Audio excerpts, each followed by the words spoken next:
Ayan guys yung mga coins. Ito, ano yan? Ito, $2. $2 yan. Ayan. Parang ano sa atin, parang 10 pesos. Ito is $1.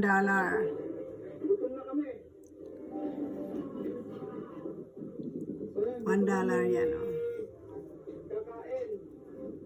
$1. Ito lang, hindi pa kamisado. Hindi ko kamisado mga coins dito. Ayan na. $2. $2. Para sa atin, 10 pesos. Tsaka 20 pesos. Nagulat nga ako doon, may 20 pesos na pala sa ating barya. Ito naman is, ano ba to? 25 cents. 25 cents yan.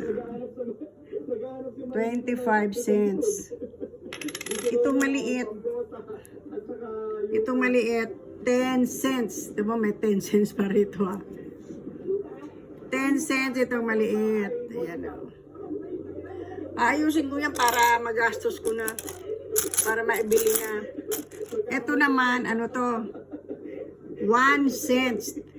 May 1 cent pa rin sa Canada. 1 cent. Ayan, o. Ayusin ko yan, guys. Mama, ayusin ko yan. Pagsasama-samahin ko yung magkakasama. Ang dami, oh.